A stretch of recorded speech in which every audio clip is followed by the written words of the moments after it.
Hello po sa inyong lahat. Isang magandang umaga po sa inyong lahat.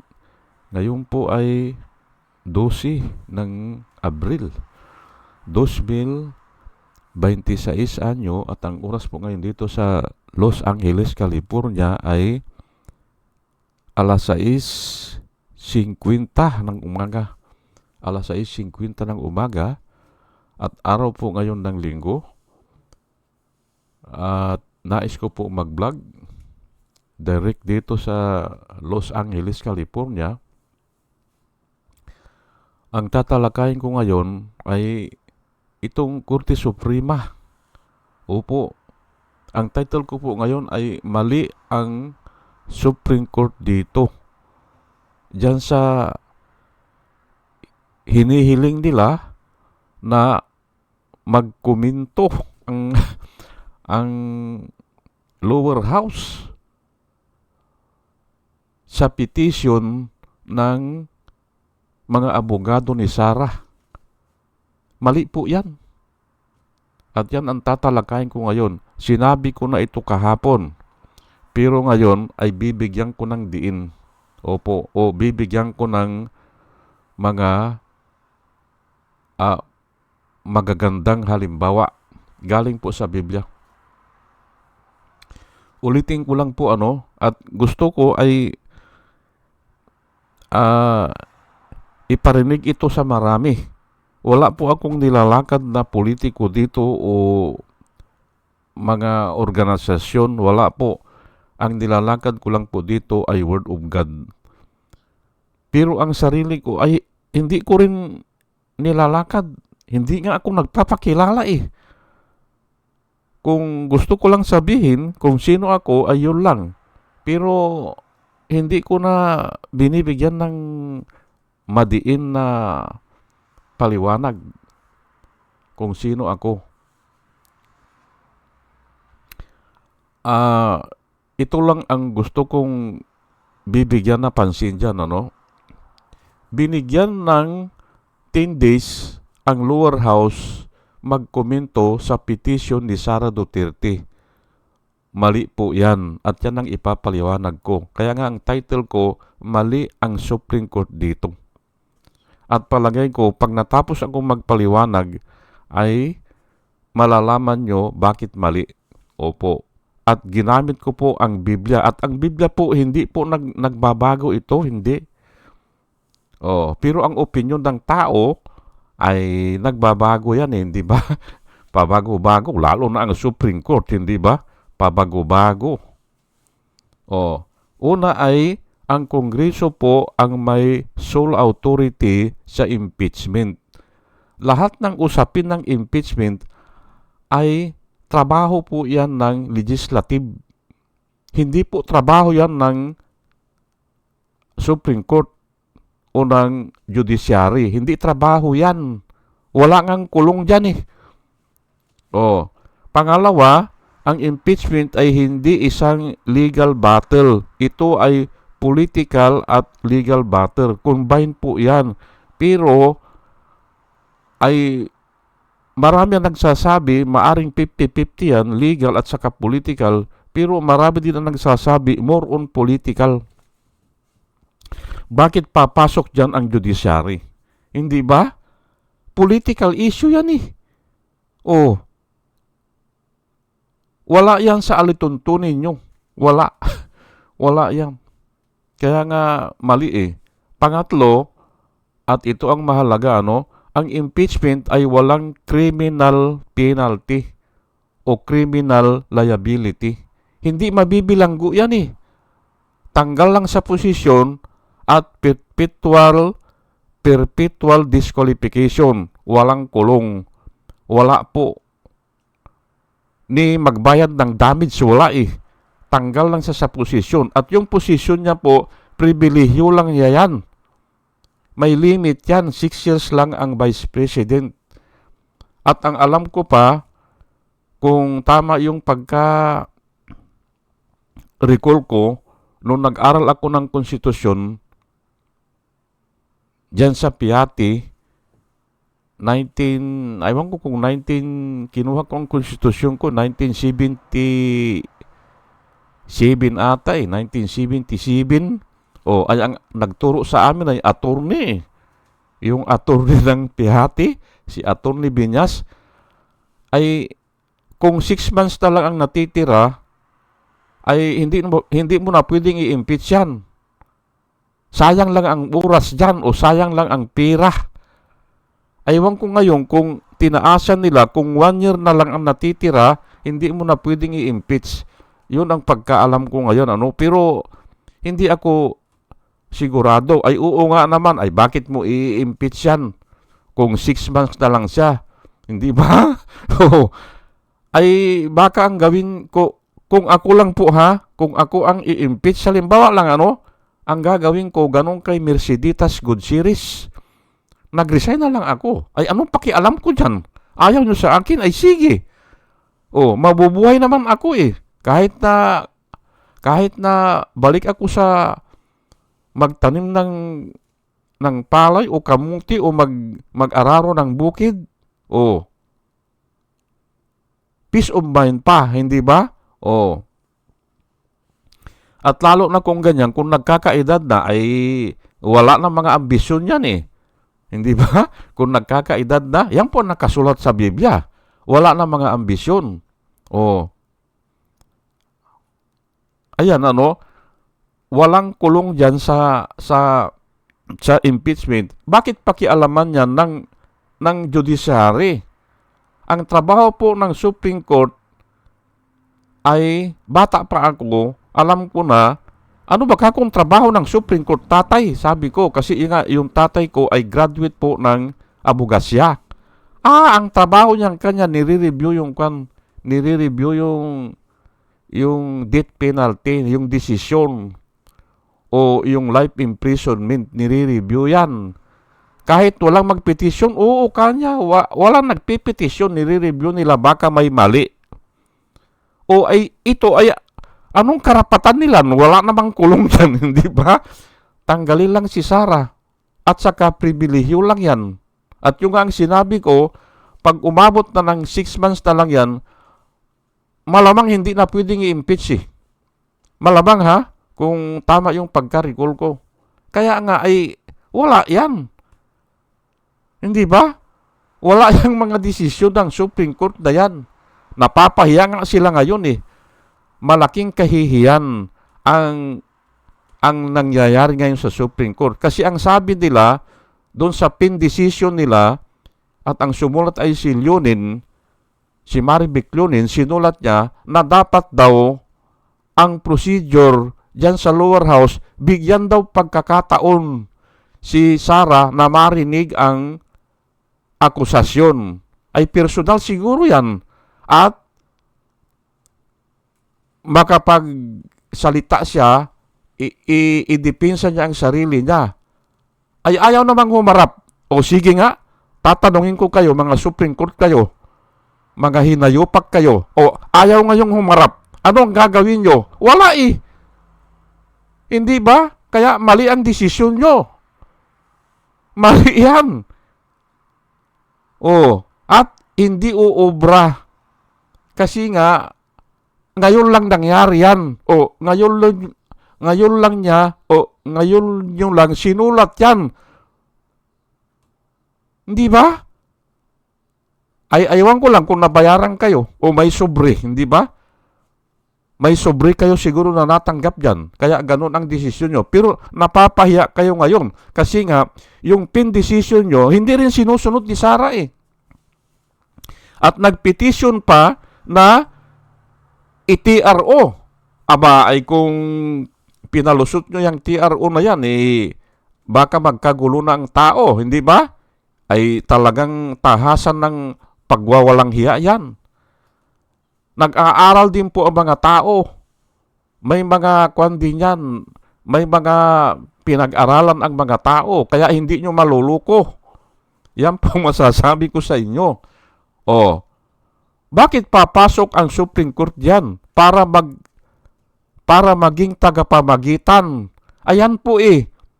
Hindi ba? Bakit isasali mo ito ang tanong ko sa inyo mga Supreme Court Justices o mga maestrado.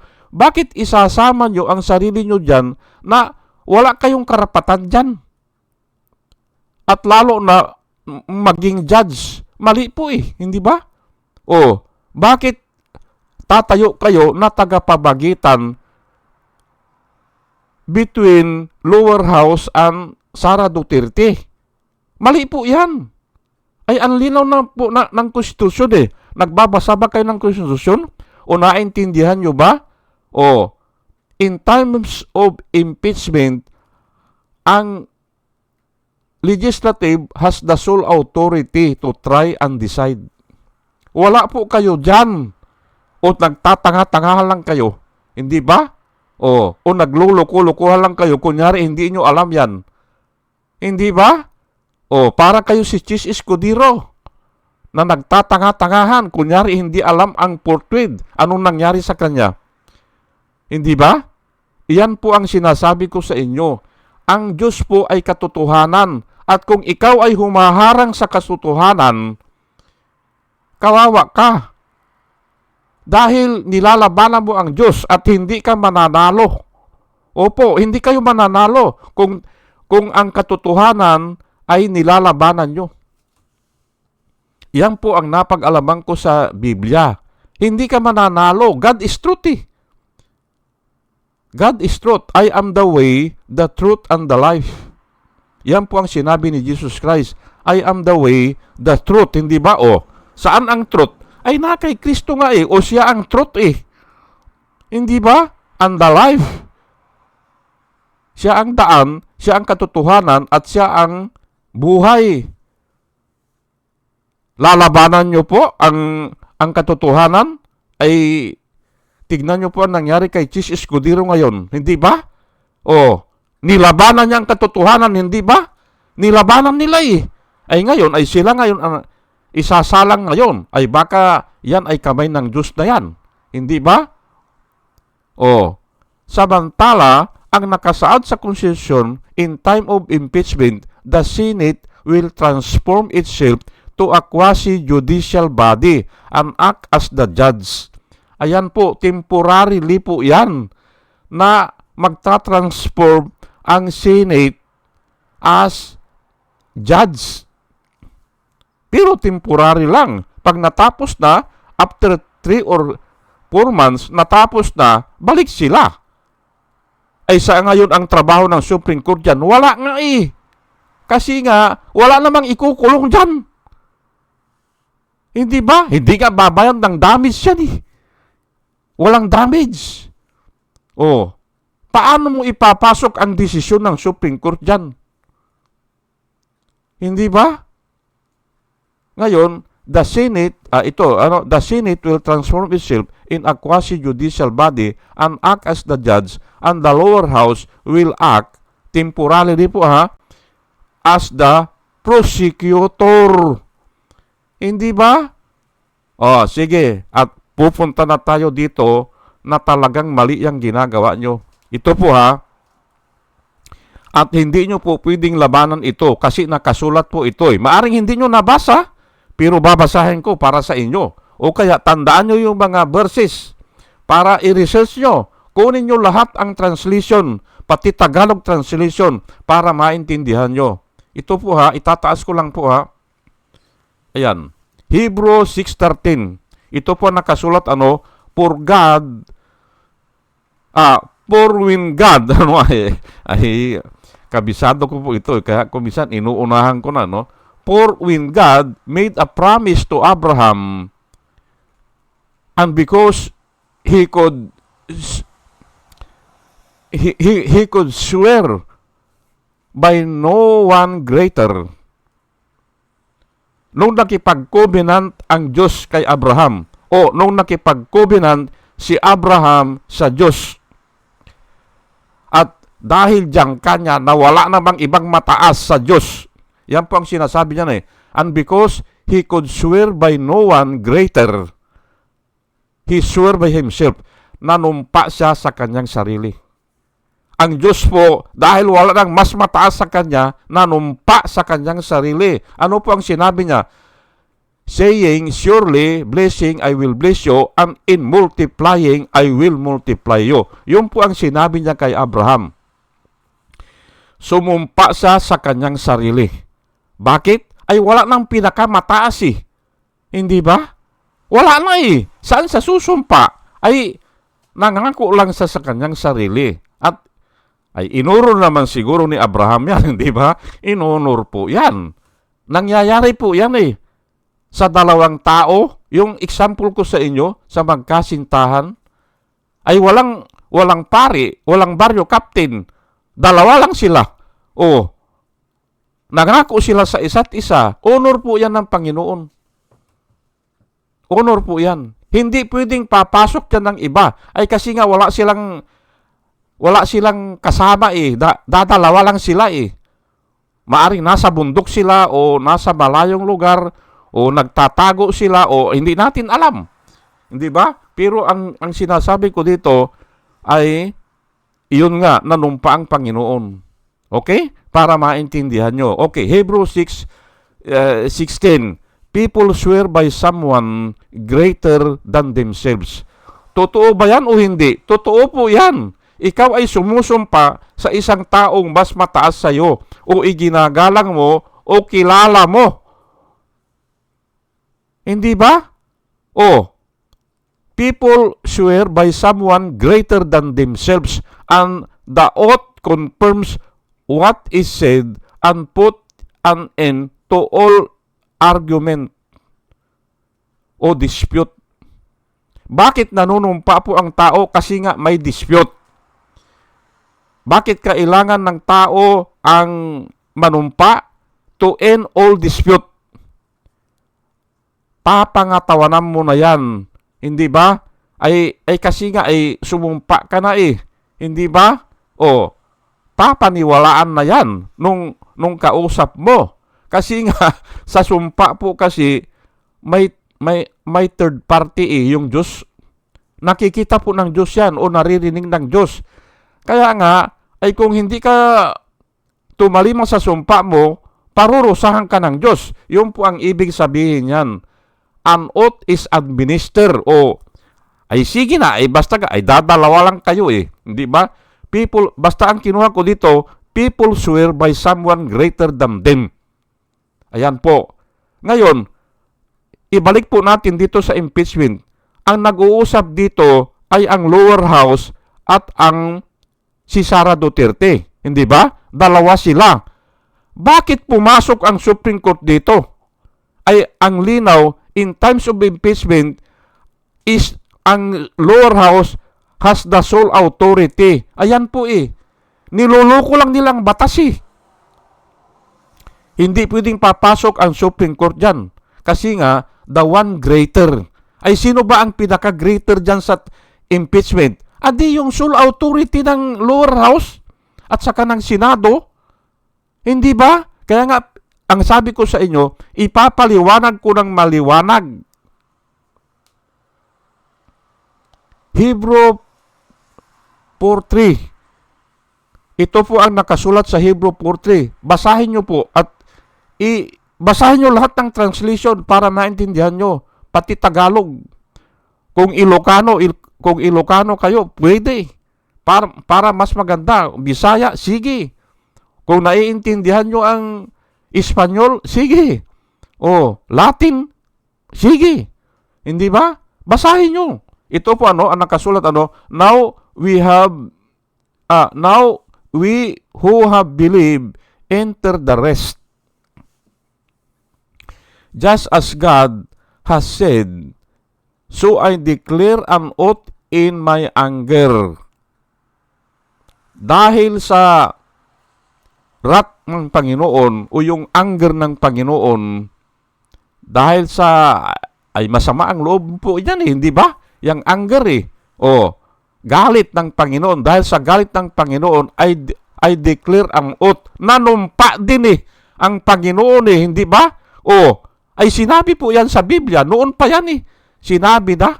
O, ay inulit lang ito sa Hebrew. O, ano ang sinabi niya? O, just as God has said, So I declare, dineclare po ng Panginoon, an oath, in my anger, thy shall never enter my rest. Ayan po, thy shall never enter my rest. Ay mayroon bang kapahingahan ang Panginoon? Ay mayroon po eh. Mayroon po kapahingahan yan. Opo, thy shall never enter my rest. Sumumpa po ang Panginoon. At ako pinapangatawanan ko ito eh. Dahil sa galit ng Panginoon, may mga tao hindi makakapasok sa kaharian ng Diyos. Mayroon. Ay sumumpa po yan. Totoo po yan. And yet, His works have been finished since the creation of the world. Ay, hindi na natin ipaliwanag yan. Ito lang ang gusto kong kunin dito. Nanunumpa po ang Panginoon eh. Under His anger, o dahil siya ay galit, o siya ay may wrath doon sa kalooban niya, sinumpa niya yung mga tao na ayaw maniwala sa Kanya, o ayaw because of the unbelief. Ayan po, they shall never enter my rest. Sabi niya.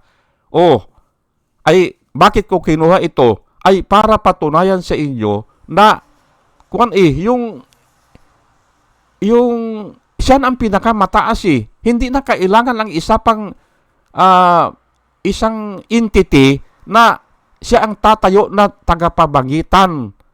Kaya nga dito ngayon sa pagitan ng lower house at saka ni Sara Duterte, wala nang ibang tagapabangitan eh. Kung hindi, dalawa lang sila. Ay bakit umakyat ngayon sa Supreme Court? Ito si Sara. Ayan po, panluloko po yan, panluloko. Opo, niloloko lang ang tao. Alam nila yan na hindi pwede ang Supreme Court dyan. Pero nga, ay ito po ang delikado po dyan. Itataas ko lang po ha. Ito po ang delikado dyan eh. At ito, isinusulat ko na sa YouTube ito, saka sa Facebook. Delikado po yung ginagawa ng Supreme Court. Ito po, Romans 6:16. Do you not know that when you offer yourselves to someone as obedient slaves, you are a slave of the one you obey? Yan po ang sabi ng Biblia. Do you not know, sabi ng Biblia, if you offer yourselves to someone as obedient slave, o obedient na lang, obedient, sige na, as obedient, you are a slave to the one you obey. Yan po ang delikado dyan eh. Ang sinabi ko ay, ang sinusulat ko dyan sa mga YouTube, delikado po yung ginagawa ng Supreme Court. Kasi nga, kung nag-explain ang lower house, ay patay na yan. Aarti na ang Supreme Court dyan. Kasi nga, nag-obey na sila eh. Nagbigay sila, hindi pa naman nagbibigay, kasi 10 days eh. Kung nagbigay sila ng opinion dyan, ay tika muna, sabi ng Supreme Court, mali yung ginagawa nyo. Ito dapat. Ito ang gagawin nyo. Ito ang nakikita kong tama. Ayan na eh. Ay susunod ka na kasi sumunod ka na eh. Hindi ba? Nakasulat po sa Biblia eh. Do you not know that if you offer yourselves to someone as obedient, you are a slave to the one you obey? Whether you are a slave to sin, ayan po, kalukuhan po yan eh. Ang linaw na lang sa ligang batas na ang may karapatan lang dyan o ang pinakamataas, sole authority nga eh, o sole jurisdiction o sole power to try impeachment ay yung lower house. Walang pakialam dyan ay lalo na yan, ginawa nila ng procedure. Bakit ka gagawa ng procedure dyan, Supreme Court? Hindi mo trabaho yan. Parang ang laro ay basketball, ay ang Supreme Court ay ang laro naman ay volleyball. Bakit gagawa ka ng procedure ng basketball? Mali hindi ba? Ay ang laro mo lang ay volleyball. Ay doon ka gumawa ng procedure sa volleyball. Pero sa basketball, ang gagawa ng procedure ay yung iba. Ayan nga, itong lower house. Napakalaking panlilinlang yan, o ang tawag ko dyan kahapon ay deception o kaya clever o yung mapandaya na kunyari hindi nila alam. Yan po ang ginagawa ng Supreme Court. Okay, whether you are a slave to sin which led to death or to obedience which led to righteousness. Ayan po dalawa lang yan ay inuubi mo ba yung tama? O inuubi mo ba yung mali? Ay mali po yan Yang sinasabi ng Supreme Court. Pero hindi rin natin masisi ang Supreme Court kasi nga lumapit si Sarah Lumapit ay Supreme Court, tignan mo nga ito. Supreme Court, isyuhan mo nga kami mag-issue ka nga ng TRO. Ayan po lumapit Pero alam natin na hindi dapat lalapit dun Parang binigyan nila ng karapatan. Kunyari lang, nagmamaang-maangan sila. Hindi ba? O kunyari hindi nila alam. Panluluko nga yan At dapat yan, hindi papasok dyan ang lower house. Right away, dapat ang sasabihin nila, oops, tika muna Supreme Court. Tika muna, bakit mo kami i-issuehan ng ganyan? Ay kami ang sole authority dito. Dapat ganun ang sabihin nila. Hindi ba? Para sa akin kasi nga ito you are a slave to whom you obey. Ay kung sumunod sila, na nagpaliwanag sila na ito ay wala na. Yan ang danger dyan. Hindi ba? At palagay ko ay naintindihan nyo po binanggit ko ng mga Bible verse at palagay ko ay kumbinsido kayo dyan. Kasi mas mataas po ang antas ng karunungan na nanggagaling sa Diyos o dyan sa Biblia. Hindi ba? yung sinasabi ko sa inyo na yung sumusumpa ang tao, hindi ba? Sumusumpa kung wala, ay di sa sarili niya. Baka pwede pa ang sasabihin ng Supreme Court na, lower house, sumumpa kayo na hindi kayo magsinungaling. Pwede pa siguro yon. Ganun lang. O kaya, sasabihin niya kay Sara Duterte, sumumpa ka na hindi ka magsinungaling. Pwede pa siguro yon. Pero yung pakikialaman niya yung mga procedure at ito ang tama hindi nga legal yan Political yan Hindi ba? Paano ka makikialam dyan? Hindi ba? Kung ipapasok mo dyan ang legal, ay magkakawindang-windang po yan. Hindi ba? Sige po, hanggang dito na lang po at dalayan ko po sa Panginoon bago ako mag-umpisa ay sa ating pakikinig po ay nakakakuha tayo ng wisdom na nanggagaling sa Kanya at i-bless niya po tayo na kahabagan niya tayo at maliwanagan po tayo At muli mga kababayan, mga minamahal, isang magandang umaga po sa inyong lahat at salamat po sa inyong pakikinig. Salamat po ng marami. Salamat po.